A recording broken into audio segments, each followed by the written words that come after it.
आप देख रहे हैं सिटी इंडिया न्यूज चैनल, हक की आवाज। माननीय प्रधानमंत्री मोदी जी से मैं अनुरोध करता हूं, जो कि मैं आपका राजनीतिक सहयोगी हूं, I am your political colleague.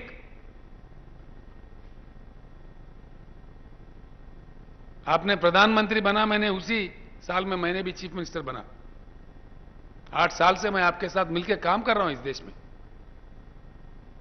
I am also holding a constitutional position.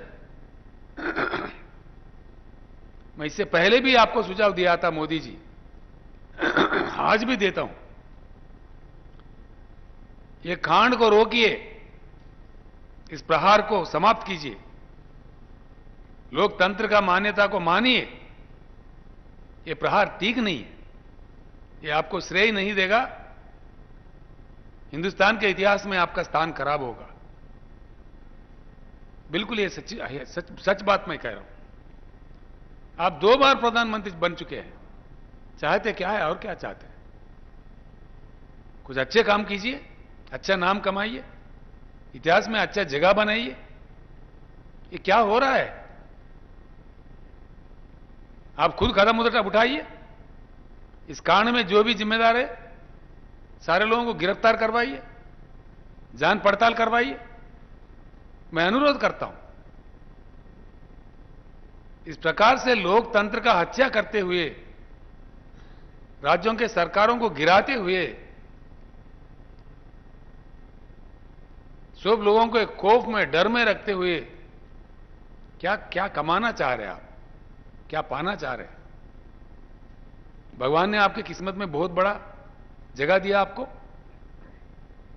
आप 2 बार इस देश के, इतने महान देश के प्रधानमंत्री बने। ये ठीक नहीं है, अच्छा नहीं है। देश के हित में भी, आपके हित में भी, किसी के हित में भी ये ठीक नहीं है। मैं बड़ा दुख से कह रहा हूं यह बात। कोई भी इंसान 1000 साल के लिए जीने के लिए नहीं आता। हम कितने भी शक्तिमान हो, 100 साल के आगे नहीं जी सकते।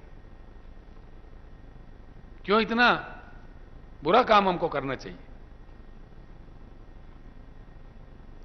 क्या कारण है? इस पे एकदम रोक लगना चाहिए। दिन दहाड़े खुलेआम प्रहार कर रहे हैं आपके नाम लेके, आपके गृह मंत्री का नाम लेके। कहां तक ये सही हो सकता है?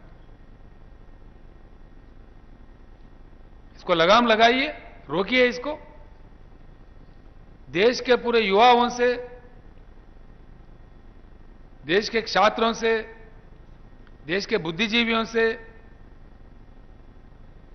जो लोकतांत्रिक प्रेमी हैं, एक बार याद कीजिए उस महान पुरुष को, जयप्रकाश नारायण को।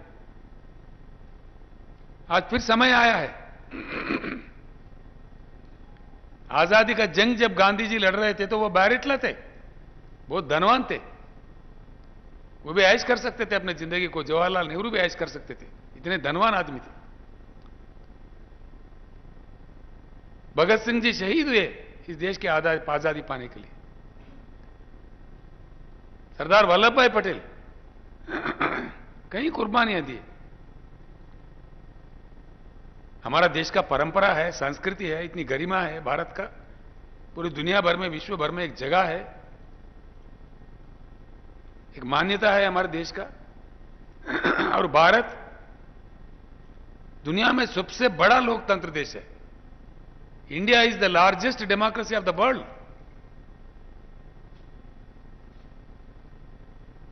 इंडिया के मुंह पे आप धब्बा मत लगाइए, प्लीज, फॉर गॉड्स सेक।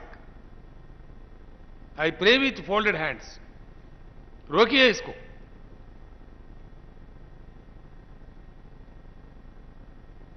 एक निष्पाक्षिक काम कीजिए। जो गलत है उनको गलत बोलिए। ये काम नहीं है, ठीक नहीं है। सॉरी। हमारे स्वतंत्र सेनानी, हमारे पुरखों ने, हमारे बुजुर्गों ने क्या यही चाहा था? जब आजादी की जंग लड़ रहे थे, कुर्बानियां देते हुए, सूली पे चढ़ते हुए, जलियांवाला बाग में गोलियां खाते हुए, उनका यही आशा था? नहीं, बिल्कुल नहीं। भारत के पूरे बुद्धिजीवियों से, पूरे पत्रकारों से, पूरे युवा पीढ़ी से, ये देश आपका है, बचा लीजिए प्लीज। हमारा तो एज हो रहा है, ये आपका देश है, आपका भविष्य का सवाल है। ऐसे कांड को देखते हुए अगर खामोश रह जाए वो भी पाप होगा, आगे के लिए अच्छा नहीं होगा। तो इसलिए हर किसी से, हर बुद्धिजीवी से मैं प्रार्थना करता हूं कि please rise above all and save democracy. Rise above all, save democracy. लोकतंत्र बचे रहे तो आगे हमारा विकास हो सकता है, हमारी स्थिति बदल सकती है। पूरे विश्व के बड़ा आर्थिक शक्ति हम उभर सकते हैं। हमारे पास सब कुछ है भगवान का, प्रकृति का दिया हुआ। ध्यान उस तरफ जाना चाहिए। कोई मुख्यमंत्री अपने पद के बचाने के लिए लड़ रहे, कोई एमएलए अपने पद को बचाने के लिए लड़ रहे। ये क्या हो रहा है इस देश में? अगर हम सारे लोग इसमें बिजी हो जाए, इसमें व्यस्त हो जाए, देश का काम कौन करेगा? ये जो कांड हो रहा है ये विकास को रोक रहा है। राज्यों के सरकारों को जीने नहीं दिया जा रहा है।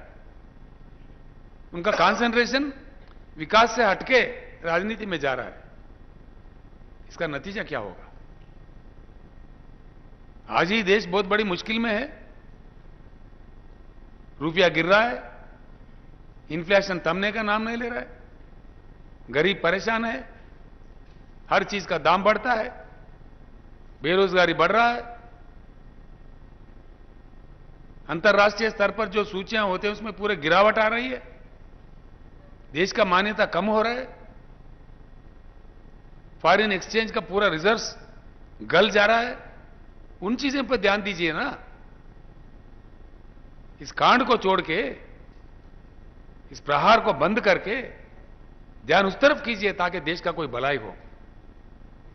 मैं सारे हिंदुस्तान के न्यायपालिका से हाथ जोड़ के विनम्र पूर्वक अपील करता हूं, अनुरोध करता हूं कि लोकतंत्र इस देश में जब कभी लड़खड़ाया, लोकतंत्र जब भी खतरे में पड़ा, इसको बचाने वाले सबसे अहम भूमिका निभाया था हमारे न्यायपालिका।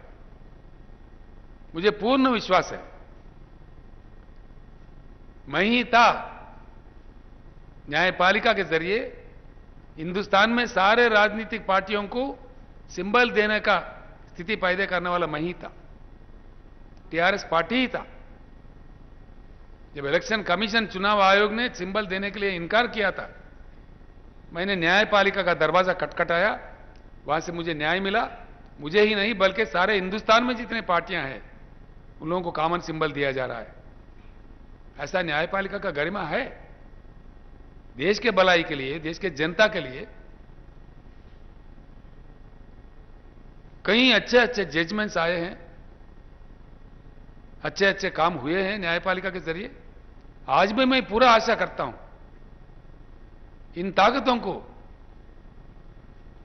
लोकतंत्र विरोधी, जनतंत्र विरोधी षड्यंत्र रचने वाले ताकतों पे लगाम लगाया जाए, जिस किसी प्रकार का हो। शासन के अनुसार, संविधान के अनुसार कदम उठाया जाए और इस देश को बचा लिया जाए। बस मेरा इतना ही अनुरोध है। मैं बड़ा दुख से यह बात कह रहा हूं और यह भी कहूंगा, जान गंवाना पड़े कोई बात नहीं, इसमें हम बिल्कुल लड़ पड़ेंगे, जहां तक जाना पड़े जाएंगे। हां ठीक है, कुछ लोगों को जान देने की अगर नौबत आई तो दे देंगे, कोई बात नहीं है, लेकिन चुप्पी नहीं साधेंगे। ये भी बात मैं खुलकर कह रहा हूं। हां बिल्कुल जल्द से जल्द जितने भी भाई पब्लिक लाइफ में है, मैं प्रयास करूंगा उन लोगों से बात करने का। एक मुहिम जरूर हम शुरू करेंगे। हम इसमें चुप नहीं बैठेंगे। इस देश में लोकतंत्र बच के है, लोकतंत्र बरकरार है, उसी में सबका भलाई है। प्रजातंत्र में, लोकतंत्र में विश्वास रखने वाले हर शक्ति, हर व्यक्ति इस मुहिम में, इस आंदोलन में शामिल हो और अपनी भूमिका निभाए और भारत को बचाए। धन्यवाद भाई। कल परसों फिर मिलते हैं, प्लीज नो क्वेश्चंस टुडे। कल परसों मिलते हैं। आप देखिए, आप टाइम नहीं है आपके पास, टाइम कम है। कल परसों हर दिन आपको मैं प्रेस कॉन्फ्रेंस करूंगा, काफी मटेरियल है, वो हम लोग भी छानबीन कर रहे हैं, आप भी देख लीजिए। आपके मीडिया घर में भी आ गया, अभी भी आ गया। Please go through that, we will discuss tomorrow. Thank you.